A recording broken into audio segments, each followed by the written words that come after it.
All right, open your Bibles to Matthew chapter 5. We have preached from this text before. Very important passage of Scripture that I want to call your attention to again today. Matthew chapter 5. This, of course, is the Sermon on the Mount. Let's read beginning at verse 1. And seeing the multitudes, he went up into a mountain, and when he was set, his disciples came unto him. And he opened his mouth and taught them, saying. So, primarily, he's addressing the disciples. The disciples came up to him, and he taught them. Now,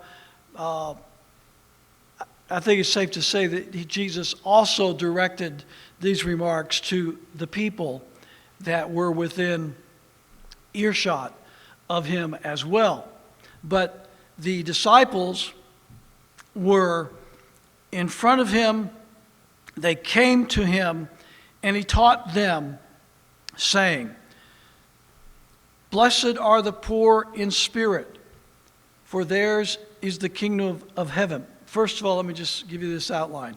Verses 3 through 8, Jesus deals with the disciples' or the preacher's heart. If he's talking to the disciples, he's talking to Peter, James, and John, and the others. He's talking to the preachers, the men of God, the apostles of the early church. Verses 3 through 8, he's dealing with the preacher's heart. Blessed are the poor in spirit, for theirs is the kingdom of heaven. Humility. Blessed are they that mourn, for they shall be comforted. Holy sorrow over sinful conditions, etc. Verse 5, Blessed are the meek, for they shall inherit the earth.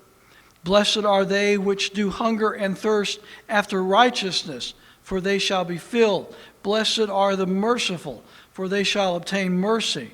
Blessed are the pure in heart, for they shall see God. These are all the internal heart conditions of the preachers, the disciples that Jesus was addressing. Verses 9 through 16, Jesus shifts the focus to the preacher's public responsibility. Verses 3 through 8, the preacher's heart. Verses 9 through 16, the preacher's public responsibility. Verse 9, Blessed are the peacemakers. That is a responsibility of the preacher. For they shall be called the children of God. Blessed are they which are persecuted for righteousness' sake, for theirs is the kingdom of heaven. Blessed are ye when men shall revile you and persecute you, and shall say all manner of evil against you falsely for my sake. Rejoice and be exceeding glad, for great is your reward in heaven. For so persecuted they the prophets which were before you. You are the salt of the earth. But if the salt have lost his savor, wherewith shall it be salted? It is thenceforth good for nothing, but to be cast out and to be trodden under foot of men. Ye are the light of the world. A city that is set on a hill cannot be hid. Neither do men light a candle and put it under a bushel, but on a candlestick, and it giveth light unto all that are in the home. Let your light so shine before men, that they may see your good works and glorify your Father which is in heaven. The preacher's heart, verses 3 through 8, the preacher's public responsibility in verses 9 through 16. Dealing with the latter, Jesus says three things regarding the preacher's public responsibility. Number one, he must be faithful to endure persecution. And if he's a real man of God, persecution will come. If a so-called preacher is not experiencing persecution, it's because he's not a real preacher. A real preacher will suffer persecution. He's to be faithful to endure persecution. Number two, he's to be faithful to preach the salty message. Verse 13, you're the salt of the earth. He's to be faithful to preach the salty message. Number three, he is to be faithful to be the light of Christ, verses 14 through 16, to direct people, of course, to Christ, who is the light of the world. That is the threefold public responsibility that God has given to every preacher of the gospel in this passage of Scripture. I want to do some historical comparisons with you, and I want to bring home a point. I want to talk first of all about the great awakenings in colonial America, which began in the 1720s and continued with the Second Great Awakening into the mid-1800s. So from the 1720s to the mid-1800s, colonial America experienced two great spiritual awakenings. What did those awakenings produce in colonial America? What were the results of those great awakenings? First of all, there were many conversions to the Lord Jesus Christ. Secondly, there was great growth among the churches of colonial America. Thirdly, there was a great thirst for liberty. Fourthly, there was courage to fight oppression and tyranny, which was, in fact, our war for independence. And number five, there was the establishment of a Christian society. At the end of our war for independence, the awakenings of New England and colonial America produced a Christian society across the colonies. This was all the result of the Great Awakenings from 1720 to the mid-1800s. Let me go over those again with you. Many, many thousands conversions to Christ. Great growth among the churches. A great thirst for liberty and freedom. Courage to fight oppression and tyranny, the war for independence. The establishment of a Christian society. Benjamin Franklin, one of America's founding fathers, one of America's most influential and most important founding fathers, became good friends with one of the preachers responsible in part for the Great Awakenings in colonial America. His name was George Whitefield. They became quite close. Ben Franklin had been approached by many Europeans relative to what it was like to live in America. Remember, Benjamin Franklin is called a deist. And in fact, when you read his autobiography, he calls himself a deist. I will tell you, however, that the definition of a deist in the 1700s was not the definition of a deist in 2020. What's it like, Mr. Franklin, to live in America. So many Europeans wrote Dr. Franklin with that question that he produced a pamphlet that could be readily available to give to people who were thinking about moving to America from Europe. The pamphlet was called Information to Those Who Would Remove to America. That was the title of it. Information to Those Who Would Remove to America. It was intended to be a guide for Europeans who were thinking of relocating in America.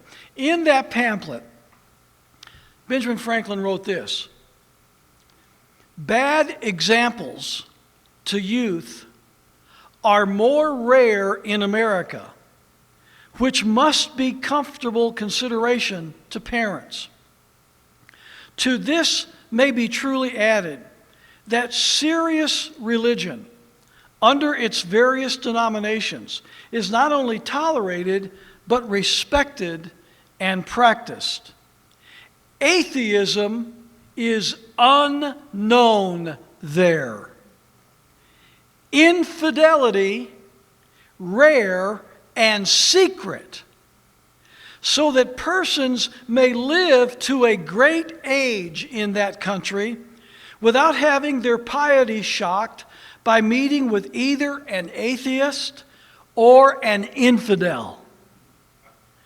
And the divine being seems to have manifested his approbation of the mutual forbearance and kindness with which the different sects treat each other, S-E-C-T-S, treat each other, by the remarkable prosperity with which he has been pleased to favor the whole country. Benjamin Franklin's description of colonial America as a result of the great spiritual awakenings of that time. Bad examples are rare in America for children, for youth. Atheism is unknown. Infidelity, rare. People can live to a great age without ever having met an atheist or an infidel.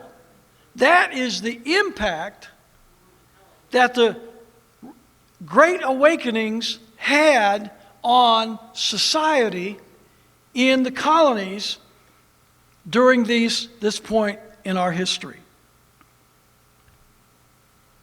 During that period, Christian people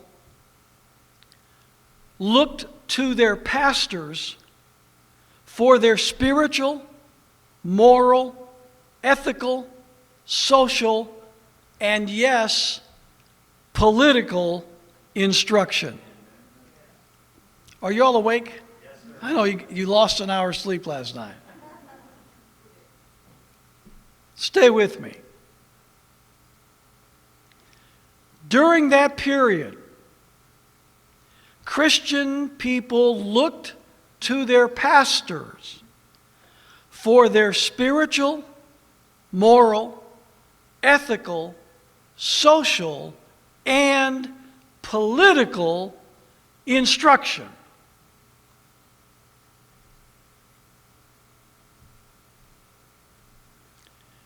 This lasted for at least 125 years.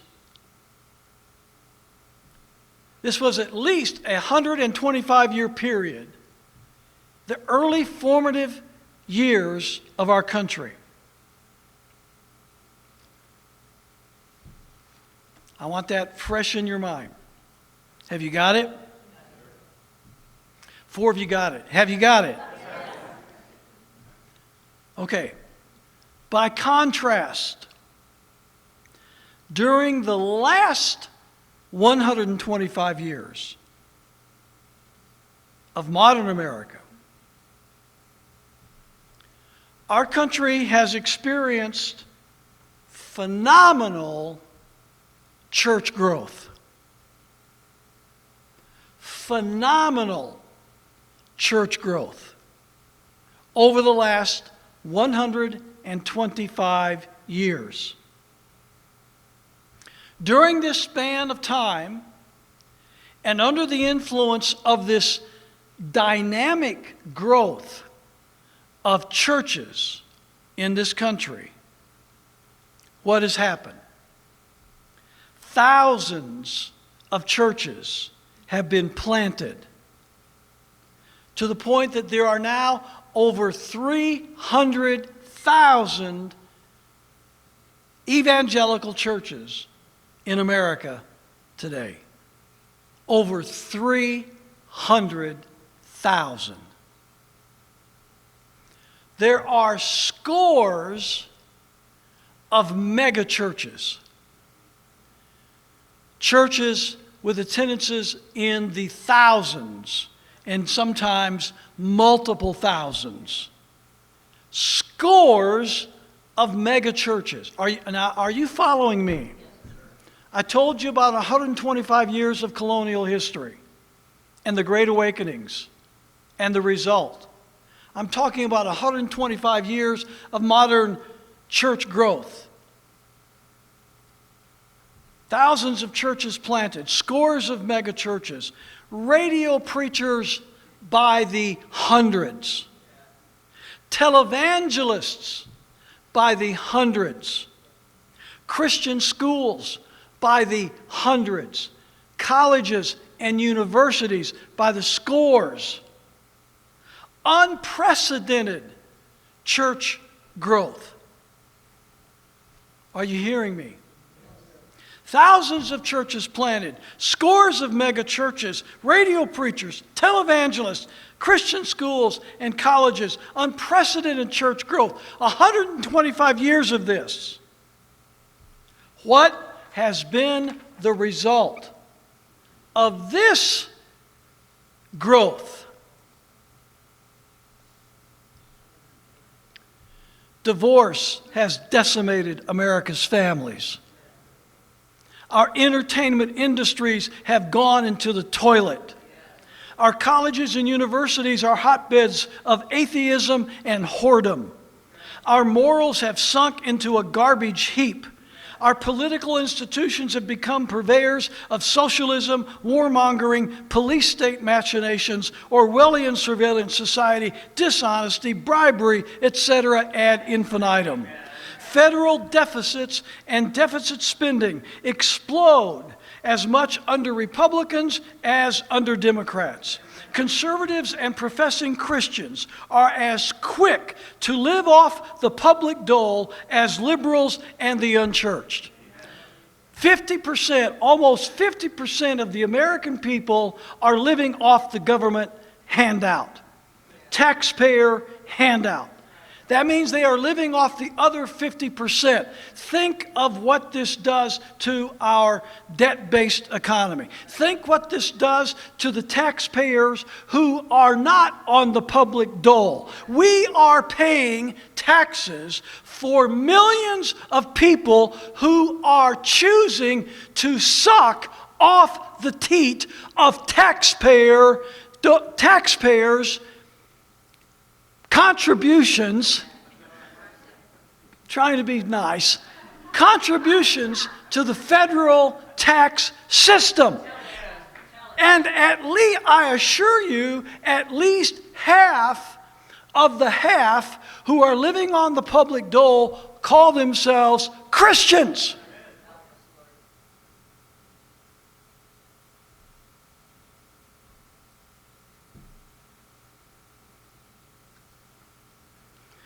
Conservatives and Christians cheer for perpetual war. Professing Christians are as dishonest, hateful, unethical, and mean-spirited as the unchurched. Professing Christians and conservatives are as quick to fall under the protective wing of big government as are liberals and unbelievers. Ladies and gentlemen, we are already in a socialist state. This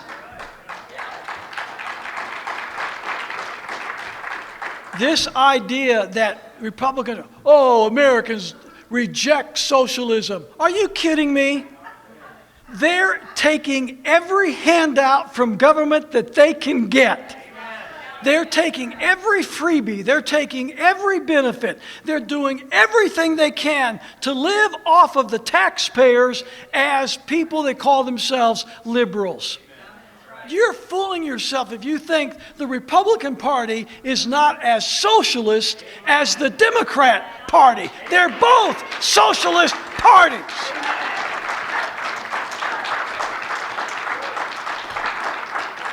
Here's the only difference between the economic policies of the Democrats and the Republicans. And when I finish this, you're going to know I'm right. The Democrats want to tax and spend. And the Republicans want to borrow and spend. But both parties want to spend. Neither party has any interest in balancing a budget. Neither party has any interest in having a budget that is not in the deficits. Neither party has any interest in stopping the flood of government assistance to lazy, dishonest thieves who choose to live off of the hard work of honest Americans.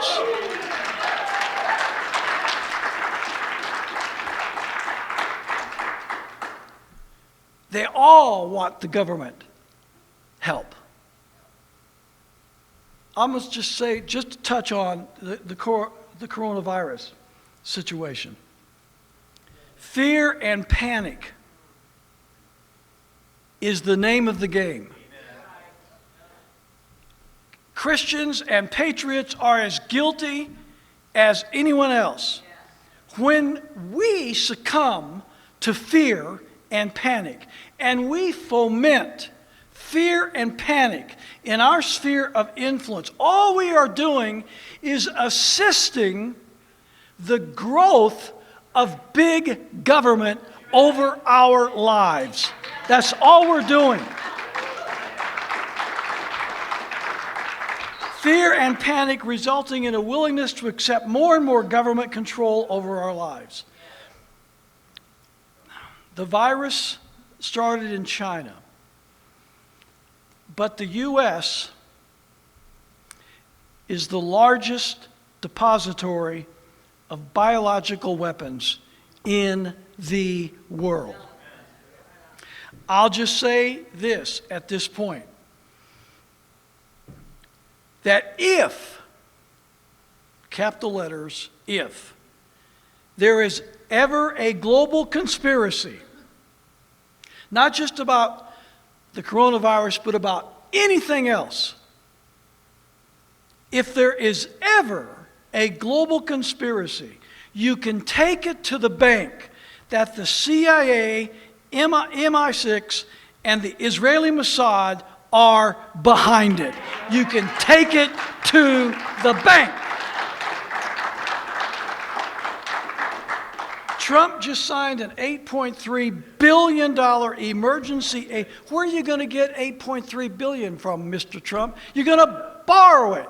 You're going to put us further in debt. We don't have $8 billion to do anything with. You're going to put us in debt. You're putting us deeper and deeper and deeper in debt. Emergency aid package to fight the virus. Okay, ask yourself, who's getting the money? Who's getting the money? The giant pharmaceutical companies, state and local politicians who can use that money to bribe people to vote for them. State and local politicians, business leaders, the CDC, and if you don't know this already, then I guess this is a news flash. Most of you probably already know this.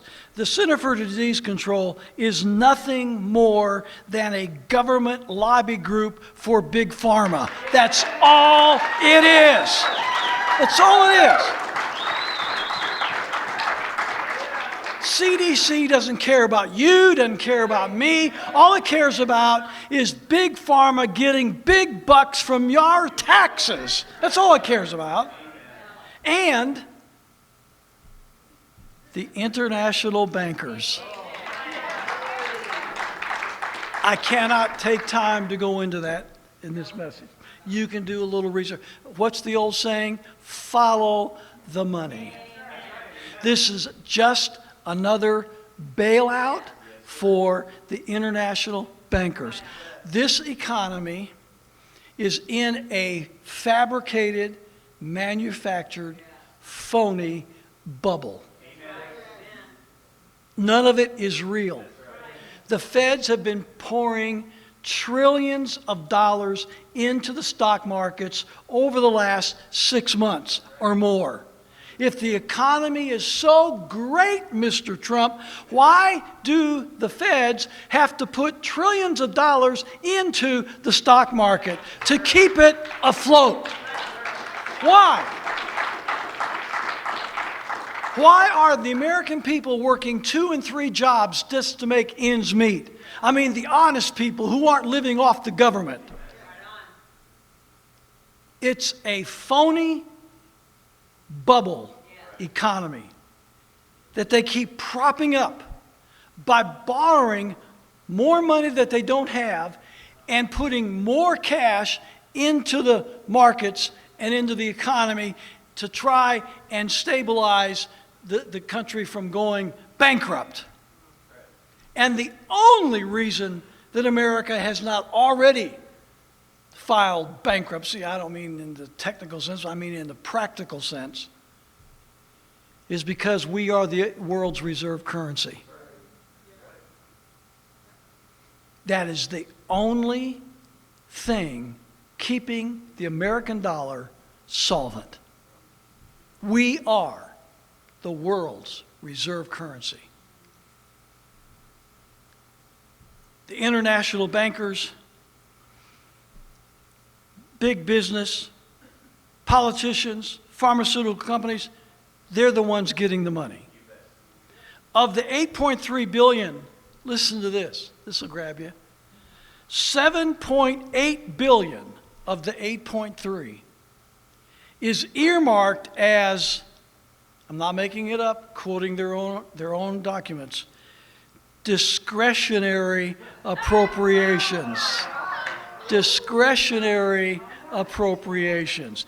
You know what that means. It means they can spend that on anything they want to spend it on, no strings attached. You and I will never know where that $7.8 billion went.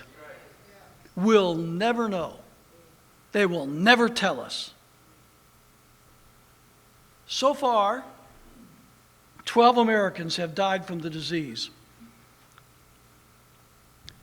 By the way, globally, 98% of the people who have been infected by coronavirus have recovered. Did you hear that?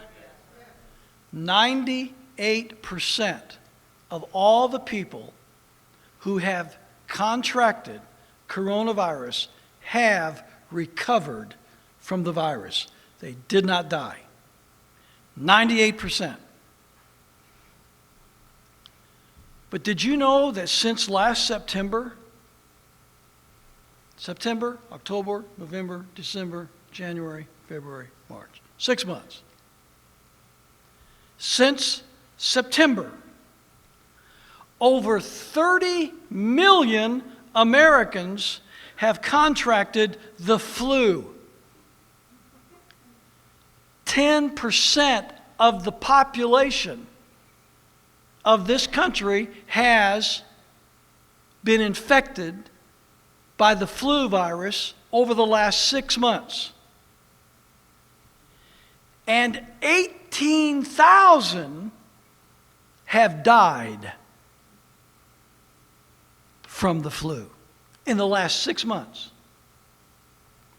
18,000 Americans have died from the flu over the last 6 months. 30 million have been infected over the last 6 months. Why is no one panicked over the flu?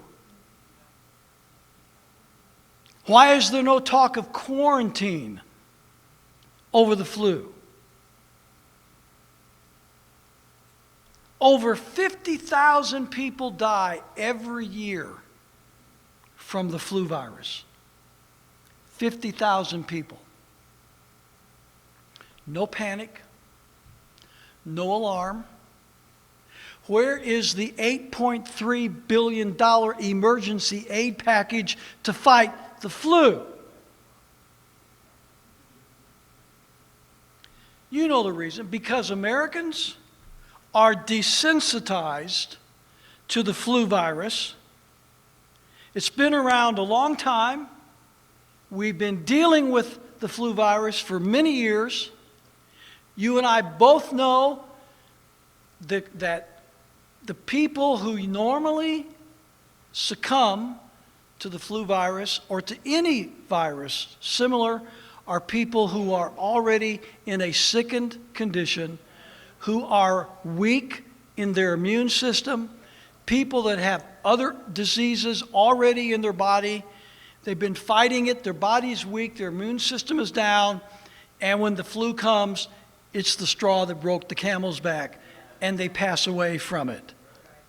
Healthy people normally do not succumb to the flu virus, and healthy people are not going to succumb to the coronavirus for the most part. It is always the weak and the frail and the sick that are prone to succumb to these kind of physical conditions. But we're desensitized to the flu. And as such, we're not scared by it. But this is new. It's not really new. It's been around for decades, by the way. It's not new. The medical community knows that they knew about this at least going back to the 1980s. I've read medical journals that talk about that they've known about this virus since the 1980s. It's not new, but it's new as far as the sensational broadcast of the people. It's new, and as such can scare the American people into accepting forced quarantines, small business reductions, supply shortages, forced vaccination, and more government in general. And that's the goal. The goal is to scare the American people into accepting bigger and bigger government over their lives. We already know that flying a commercial airliner, let me say it another way. We already know that commercial airliners are incubators for infection for people who are vulnerable to it. We already know that. We already know that traveling abroad can be risky to one's health. We already know that. Depending on the part of the world you go to, depending upon the conditions of that society that you are visiting, you could be vulnerable to diseases that you probably would not be vulnerable to if you stayed in the United States. We already know that. We already know that large cities are ripe for all kinds of risks. Crime, violence, riots. Big cities, especially a couple dozen of them, are prime nuclear targets. I was interviewed this week by Religion News Service. Well, actually, I was interviewed a week or so ago, and the report came out this week. And they were asking me about our move to Montana. James Wesley Walls also had a part of that article. It was a good article. They were very fair and weren't slanted in any way. And I expressed to them some of my reasoning and some of the things that we thought over and prayed over over 10 years ago when we came here. And she said, well, what about the coronavirus? I said, look, the truth be told, America has far more to fear from a potential nuclear exchange than we do the coronavirus. There are at least 24 large metropolitan areas that are already known to be prime targets of a nuclear attack. If you live in a big city, and some people have no choice, I suppose, that's your business between you and God, you and your family. But if you live in a large metropolitan area, you knowingly accept the risk that there is much more crime than there is in a more rural, smaller community. There is much more violence. There are the potential of riots at any time. That your community may be a target for a nuclear attack. Those are facts that are endemic for big metropolitan areas. What's tragic is that so many people that live in these areas are not even thinking about those risks.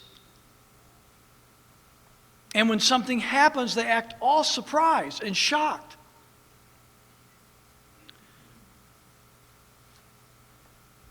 We saw it in Los Angeles in the 90s.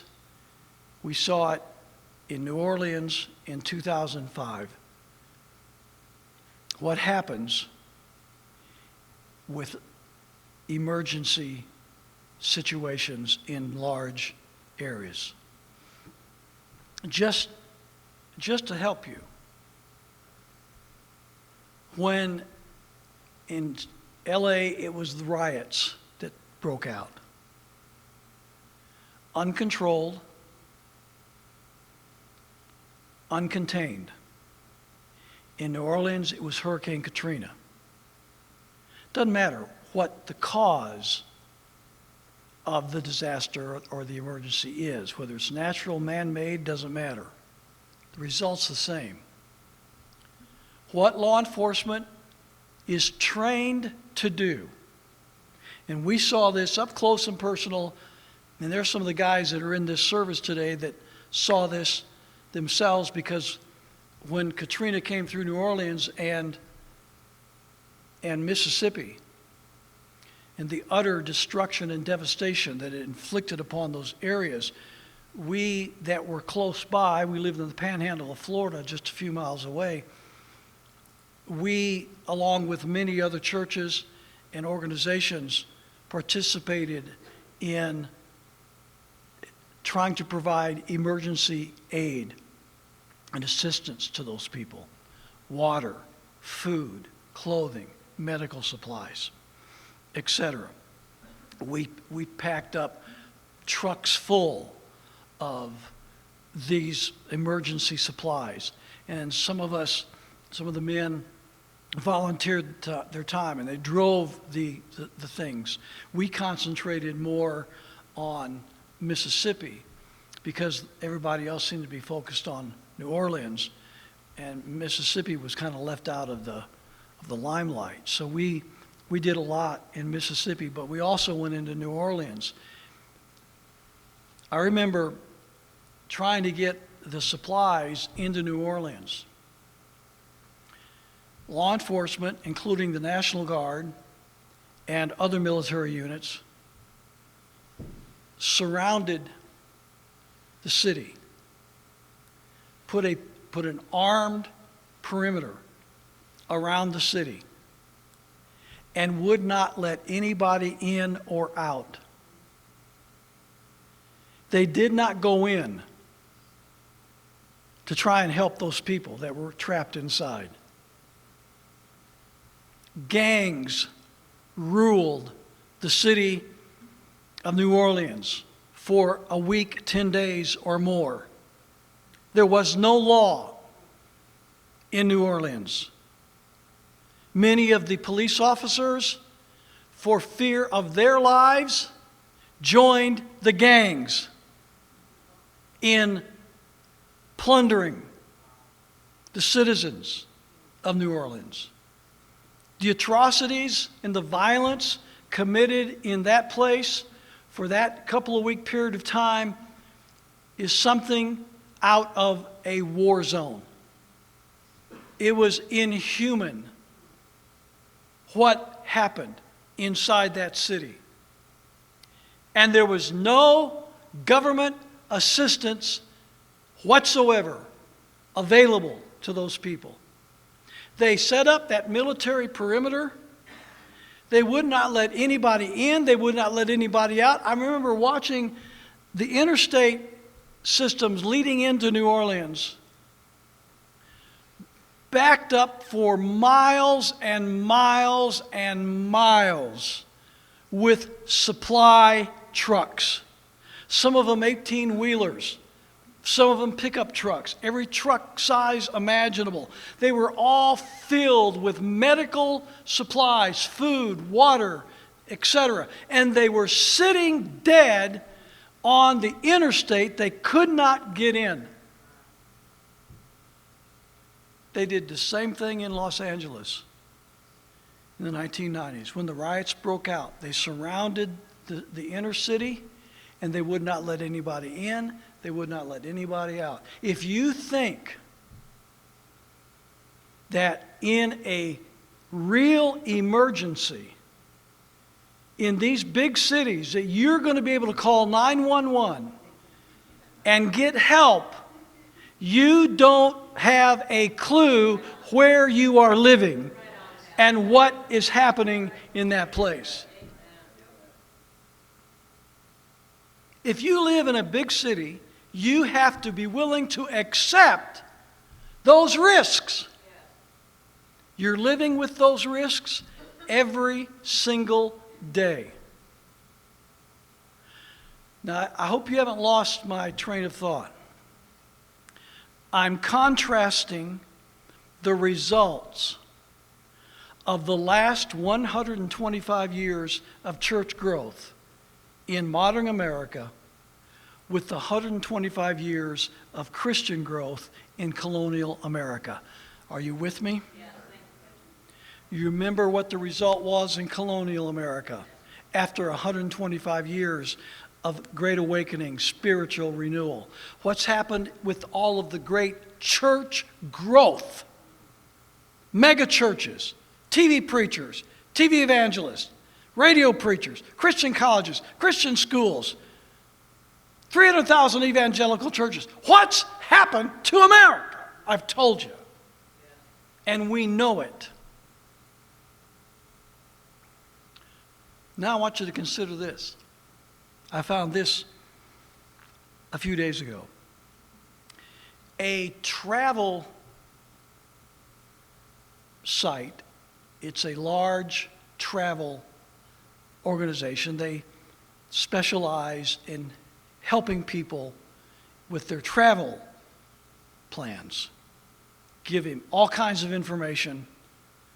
It's a constant supply of information coming out from this organization relative to people who travel, okay? So this organization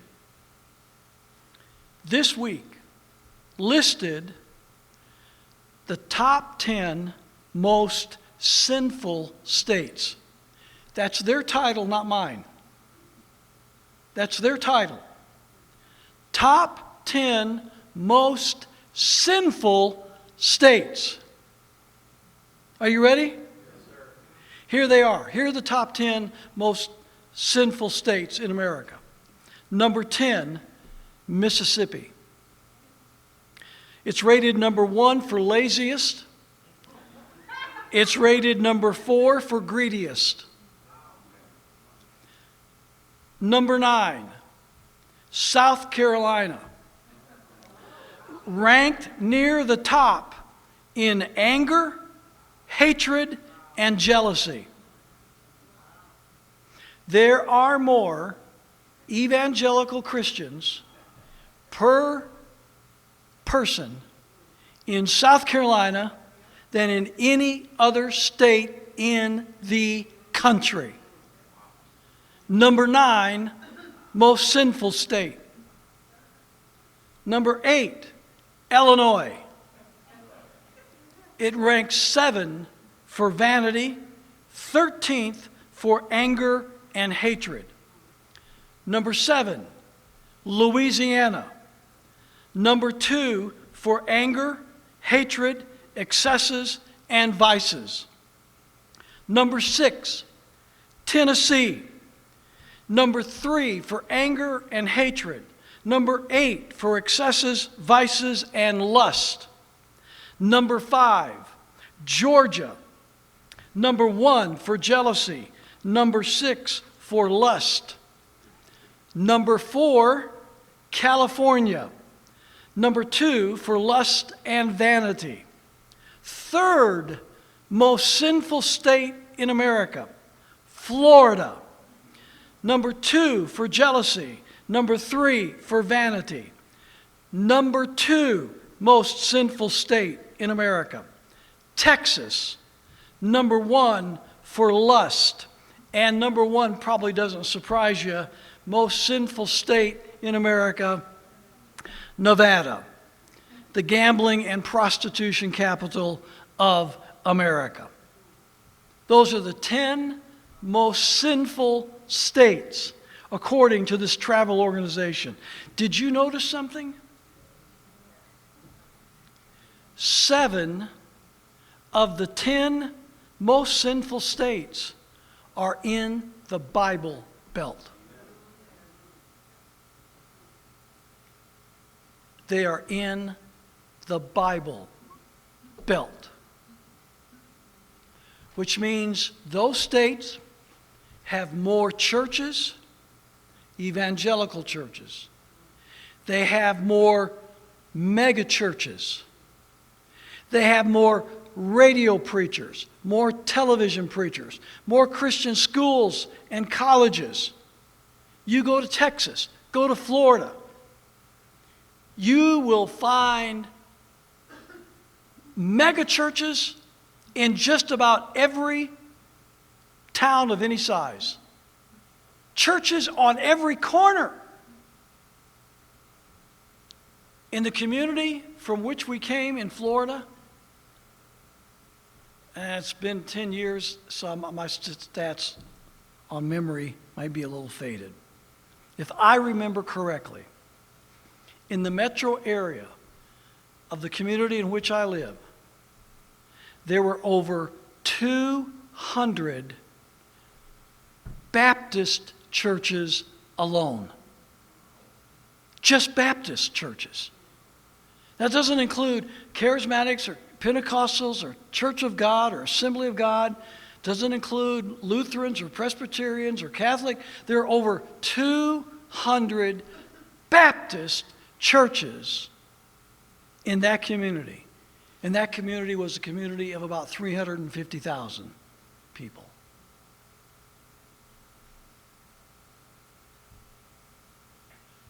What good are all of these churches doing America? What good are all these mega churches doing America? Where is the fruit of 125 years of massive church growth in this country? Where's the fruit? We saw the fruit in Colonial America. We're seeing no fruit today. The churches are just as ungodly and sinful as any other organization on the whole. Jesus said, "Ye are the salt of the earth. But if the salt have lost his savor, wherewith shall it be salted? It is henceforth good for nothing." Jesus' words, not mine. Good for nothing, but to be cast out and trodden under the foot of men. The difference between the 125 years in colonial America and the last 125 years of modern America is that preachers have lost their salt. They've lost their salt. That's the difference. That's the only difference. There's not a difference in numbers, because we've got greater numbers now than ever. It's not a difference in congregations. We've got more congregations and bigger congregations than ever. It's not a difference in saturation. We've got more saturation now than ever when you include the airwaves and the broadcasts, radio, television, internet, all these things. It's not a difference in any of that. There's only one difference. Colonial preachers had salt, and the modern preachers do not. They've lost their salt. And Jesus said, not Chuck Baldwin, Jesus said, they are good for nothing. That's what Jesus said. The messages today are all sugar. Pastors have taught their people to look to government for the solutions to our problems instead of looking to God. The answer to America's ills is not Donald Trump or the Republican Party. The answer to America's ills is God and His ministers in the pulpits of righteousness.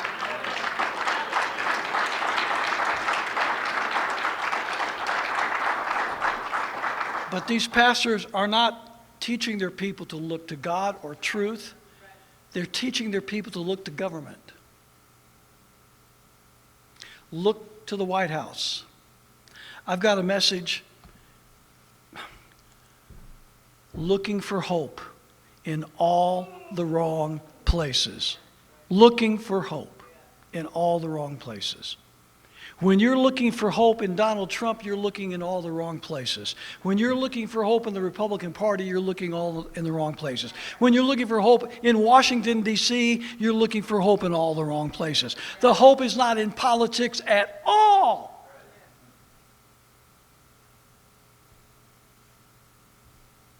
The only thing that's on Christians' minds today is the presidential election. That's all they want to talk about. In their minds, if Donald Trump doesn't get reelected, there is no hope for America. I'm not making it up. You've talked to these people. You know what I'm talking about. There is no hope for America. There is no future for America. All is lost in America. If Donald Trump is not reelected, we have no hope. That's what they believe. That's what they think. And that's how they act.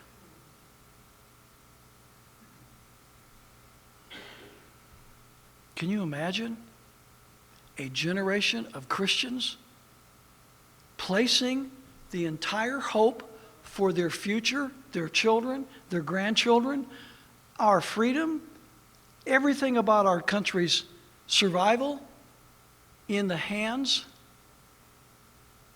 of an amoral, immoral, misogynist, bullying, dishonest, lying, pathological liar,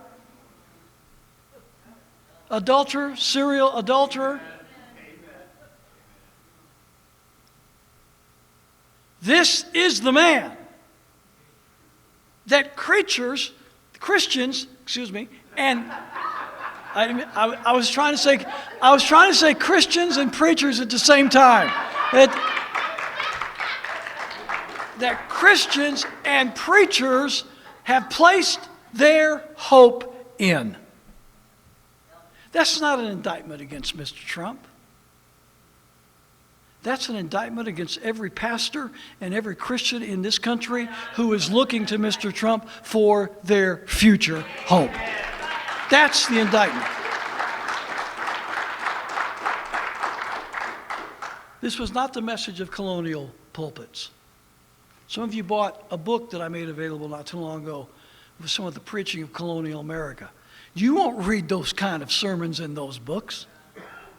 You don't see men in Colonial America preaching that their hope was in a president, any president, or a Congress, or a political institution. They preached salty messages. They gave people truth. They gave people the gospel. They gave people biblical natural law principles. They gave people courage. They gave people hope. They gave people love. They preached salty sermons. Plus, and I'll just say this in passing, it cannot be overlooked that in the 1700s, there was no Zionist state of Israel that colonial Christians were trying to bless. No Zionist state of Israel that they were trying to bless didn't exist. Ask yourself, where is all this blessing that America should be receiving for blessing Israel for the last 70 plus years? Where's all the blessing? I'll bless them. Oh, that's Israel. God will bless it. Where's the blessing, folks? In every discernible category of social, spiritual, moral, ethical behavior and conduct, we are worse off today than we were in 1948. Where's the blessing? It is the job of preachers, not politicians, to be the salt that preserves polite society.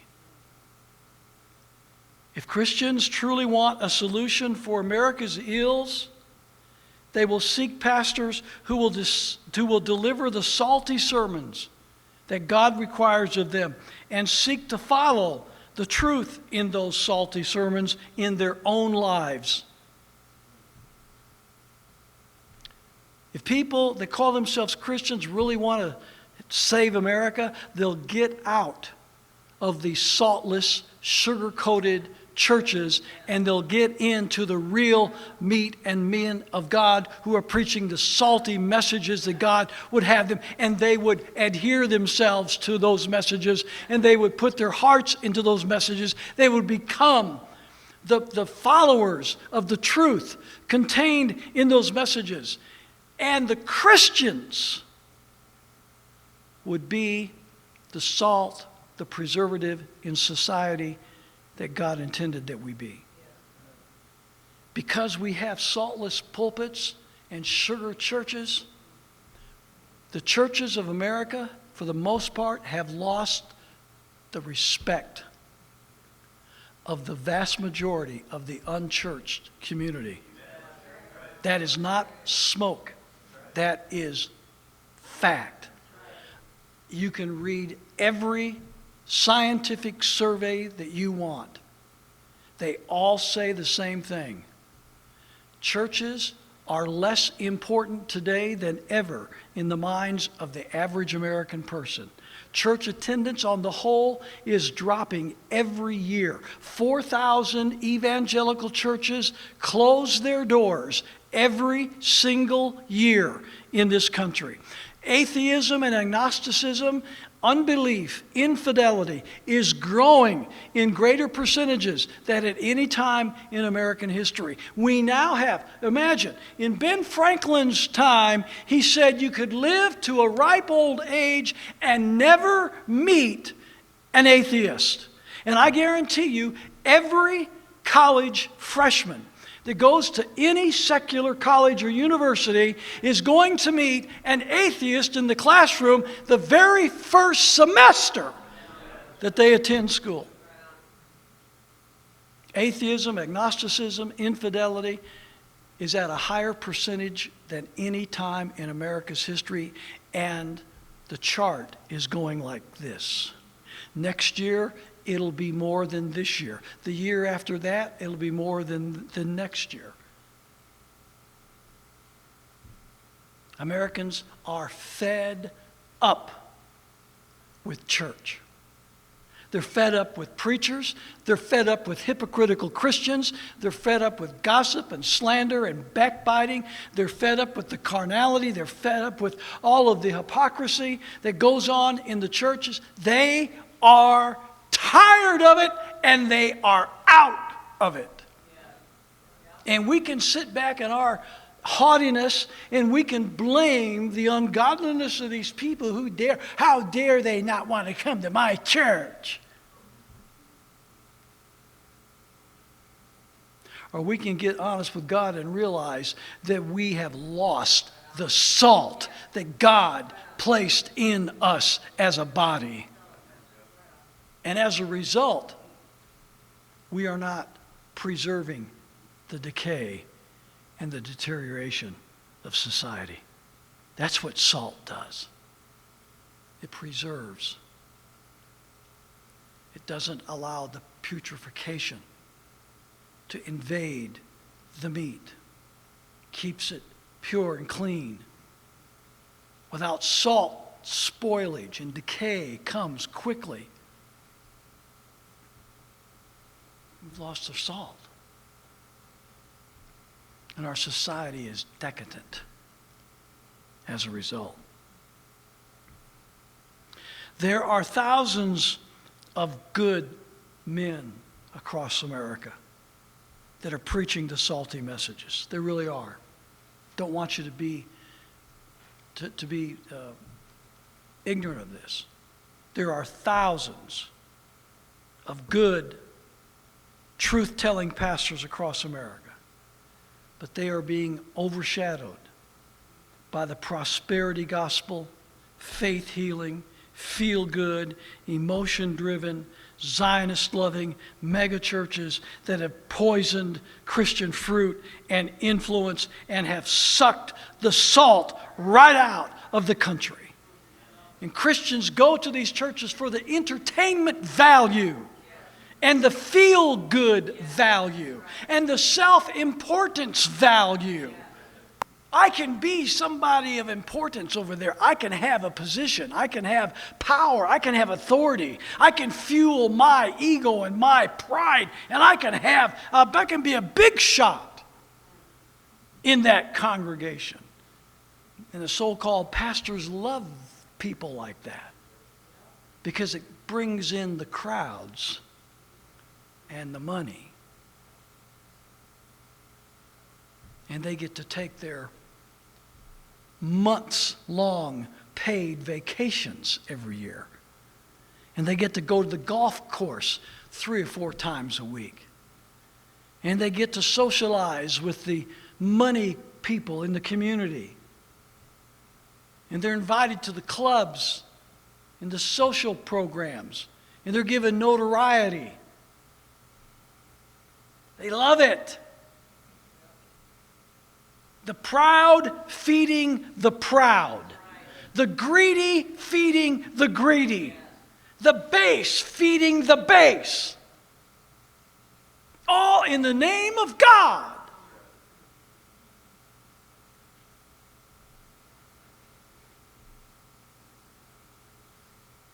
It is thenceforth good for nothing, but to be cast out and trodden under the foot of men, said Jesus. America is being trodden under the foot of men, under the foot of corrupt politicians, pornographers, mind-poisoning entertainers, war merchants, women exploiters, and religious charlatans.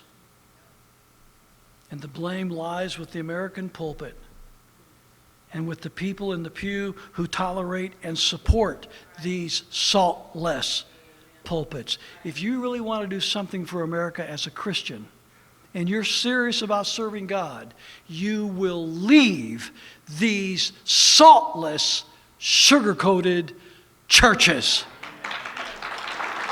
Leave.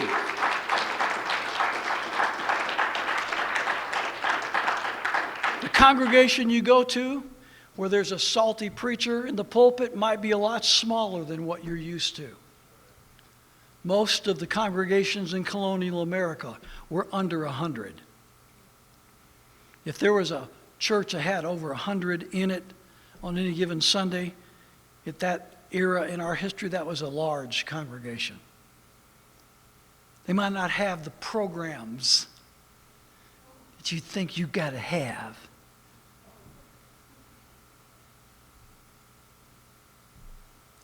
But you'll be fed truth by a man of God with conviction and iron in his backbone, and is willing to tell you and your family the truth of God.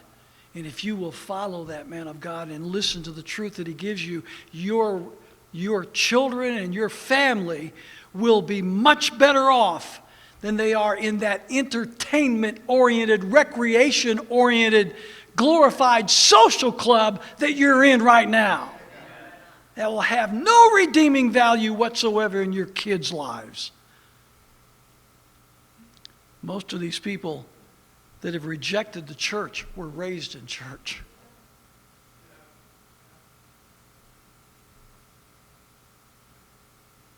But I don't want to end negatively, because I'm not discouraged and I'm not pessimistic, because I believe with all my heart that God is at work.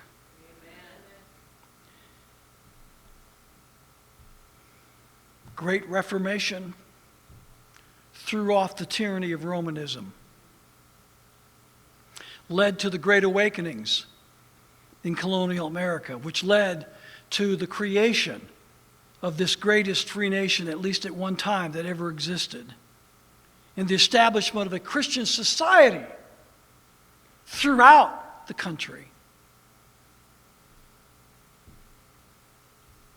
The same God that threw off the bondage of Romanism under Wycliffe and Tyndale and Calvin and Luther and Zwingli and those other great men, I believe is already beginning another Reformation, whereby the tyranny of Zionism will likewise be broken free. And the church will be liberated once again from the bondage of religious tyranny. It's already started. My experience and your experience, and those of you online, we are not isolated examples. We are part of something that God is doing that is much bigger than we can ever see. I told Stephen and Yana in the interview this week, they were talking about being discouraged and all the opposition that they're getting and all the opposition that we get. You mark it down. The devil is not only opposing us from the outside, he will try to plant people in this fellowship that will attack us from inside. You be aware of that. And I told Stephen Yana, I'm saying it to all of you, do not be discouraged. Because God is liberating the hearts and the minds of millions and millions of Christian people throughout, not just America, but around the world. This is a move of God. It's not a movement of men. What would cause us to do what we did 10 years ago?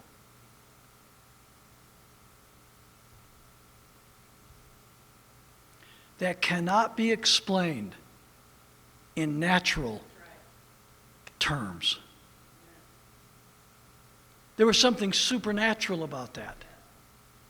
Everything about Liberty Fellowship has been supernatural even before this entity came into existence. There was a supernatural, miraculous moving of God that caused this fellowship to be birthed, and that has protected this fellowship through the onslaughts of the enemy over and over and over again. And we stand today stronger and more influential in the nation as a whole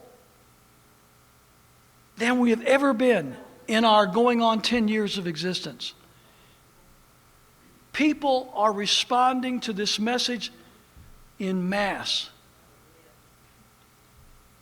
When the Vice President of the United States gets up and says, as he did a couple of weeks ago, this administration officially recognizes anti-Zionism to be anti-Semitism. And we promise to root it out in all forms. That was a threat from the Vice President of the United States to every one of us who sees the Zionist state of Israel as a corrupt, criminal body that it is. That was a threat. We will root you out in every form. That's what he said.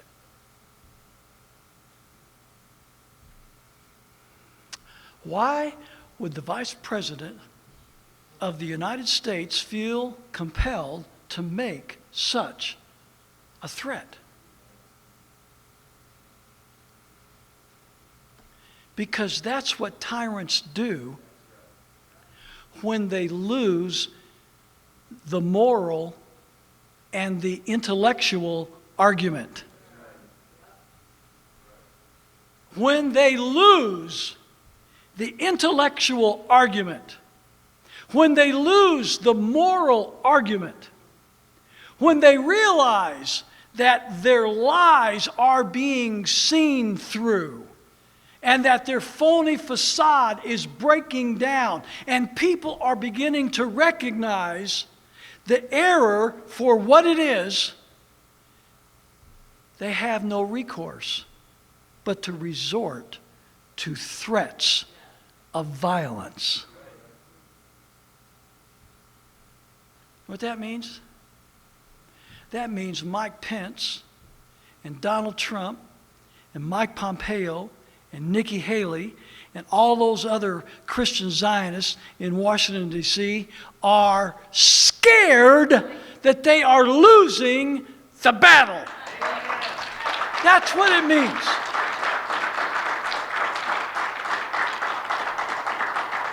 They can't debate us anymore. They can't argue it anymore. There is no more intelligence that is available to counter the revelation of truth that people have on this subject, and so they resort to threats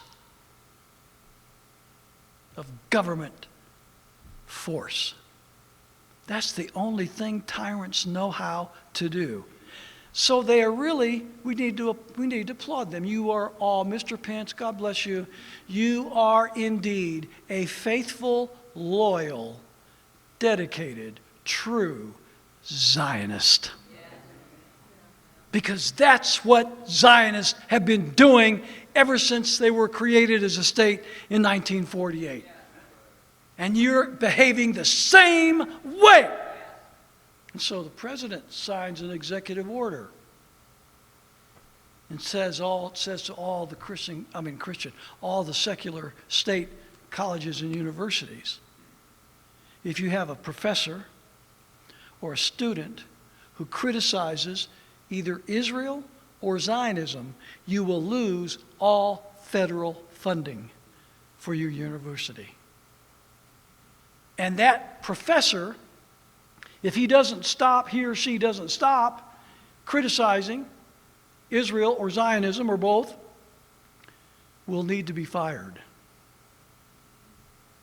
28 states. South Dakota just became the 28th state about 3 weeks ago.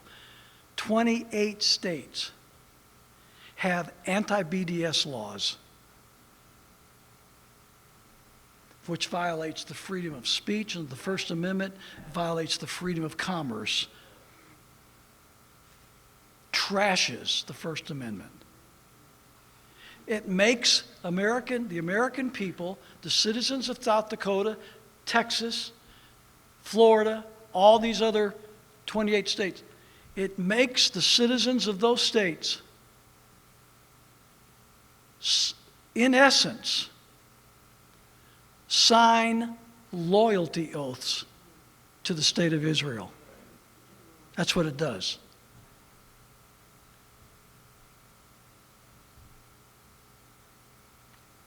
Did I tell you about Dickinson, Texas?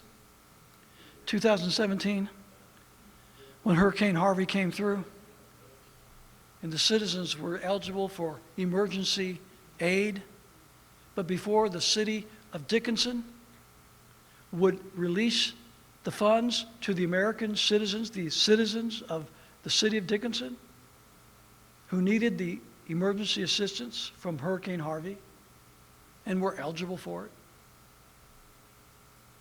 they had to sign a loyalty oath to Israel before they would receive the emergency funds. Can you imagine an American city refusing to release American funding in an emergency to American citizens unless those citizens signed a loyalty oath to a foreign government? That was a fact. It happened 2017. Governor Abbott of Texas said when he received the Friend of Zion Award in Jerusalem, just like Trump and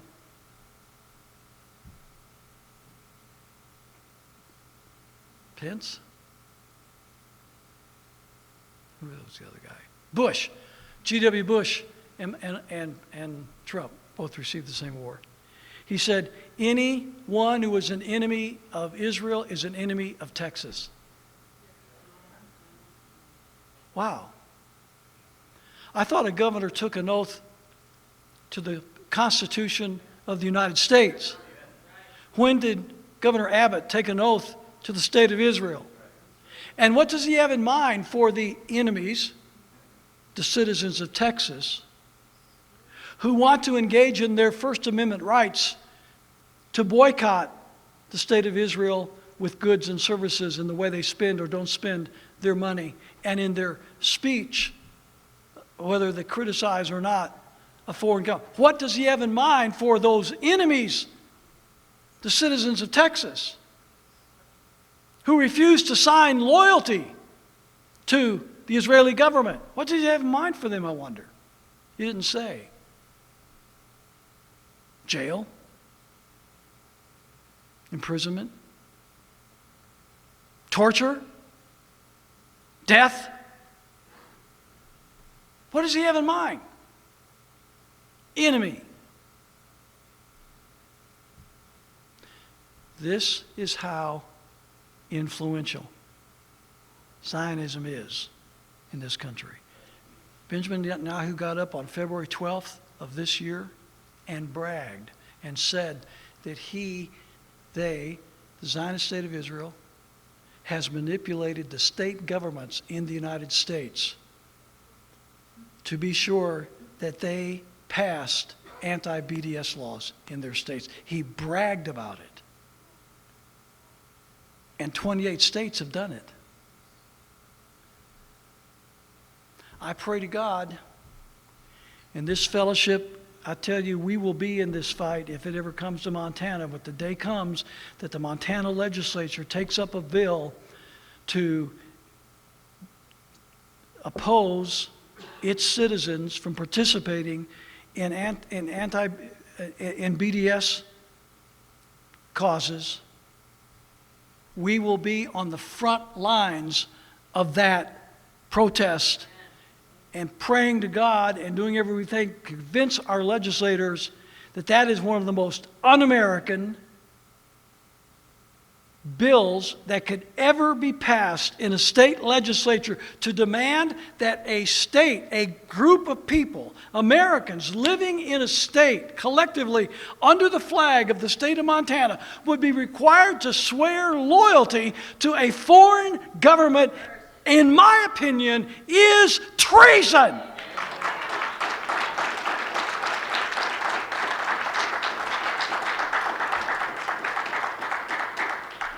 Before God destroyed the stranglehold, I'll close. Before God destroyed the stranglehold of Talmudic Phariseeism, which is modern Zionism, he sent oracles to Jerusalem to warn Christians to flee the city. I talked with Stephen and Yana about that on our interview.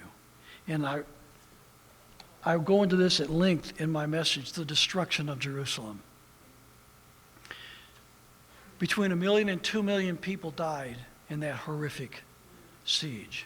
It's the worst military siege in the annals of military history. Even with all of the modern warfare implements of war that we have, the military weaponry that we've invented over the centuries, notwithstanding, it's still today the worst military siege in human history. And there wasn't a single Christian who died in that siege. If you watched the destruction of Jerusalem, you heard me explain all this. Remember, the church began on the day of Pentecost, 3,000 saved, baptized, added to the church.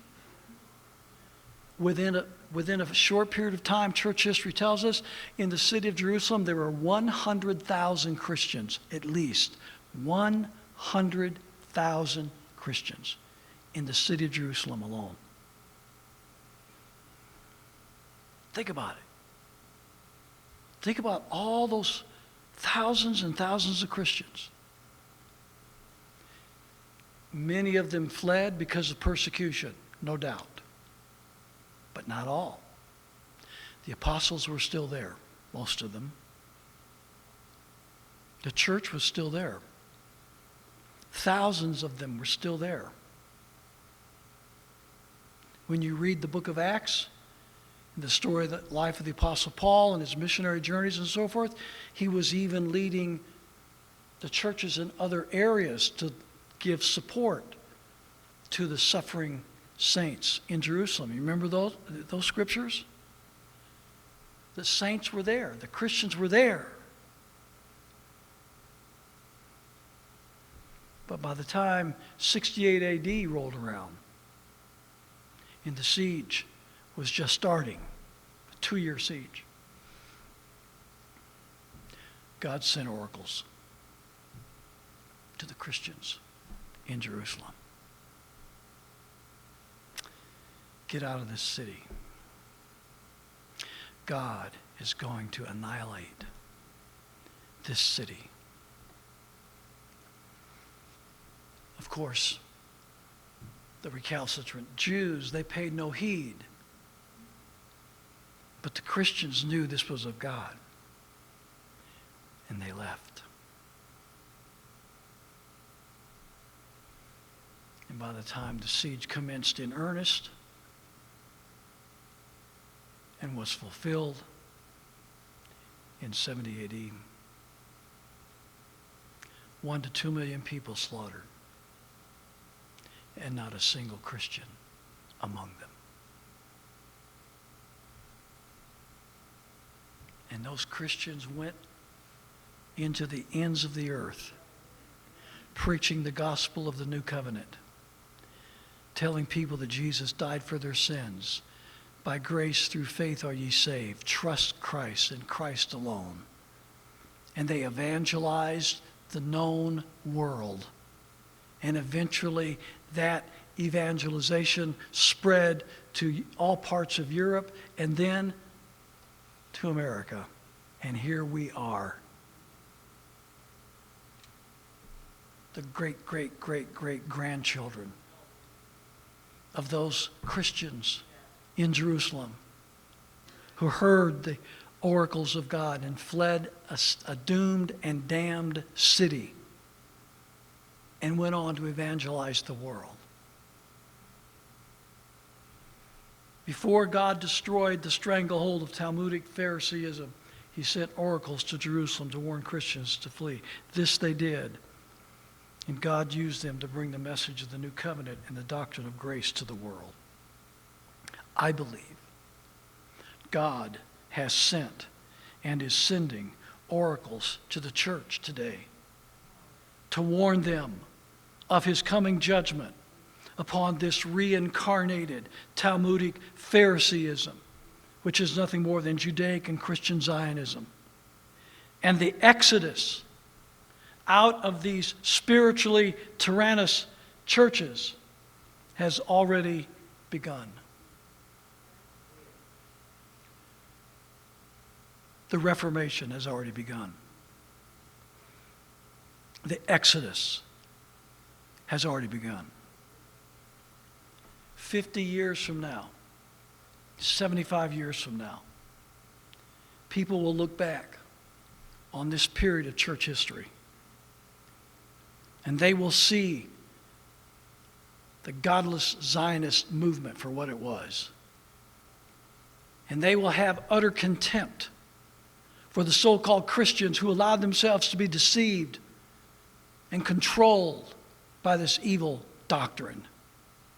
And they will have seen the oracles that God raised up to warn the church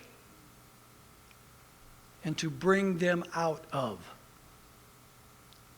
this destruction and death. And there will be a new beginning of religious freedom, which has broken free from the tyranny as the Reformation broke the bondage of Romanism. So this Reformation will break the bondage of Zionism. It's already happening. I don't know what we will have to endure between now and then. When you hear people like the Vice President say what he said, we don't know what we may have to endure to get to that point.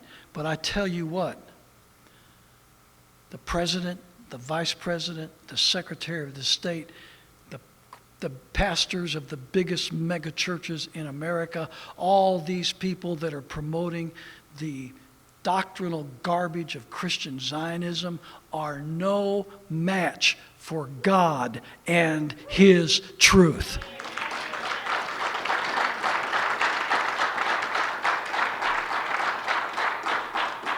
Rejoice, Liberty Fellowship. We are part of something that God is doing in this world today that is as exciting and is as thrilling as anything the reformers experienced in Europe, is as exciting and thrilling as anything that the great evangelical, the colonial pastors, they didn't call themselves evangelicals in those days. Those great pastors of colonial America, what we are experiencing today is just as exciting, just as thrilling as anything they went through in their lifetime. We should be thankful and honored that God has chosen us to be part of this great deliverance that He is performing among his people today. God bless you. Let's stand. Let's stand for prayer.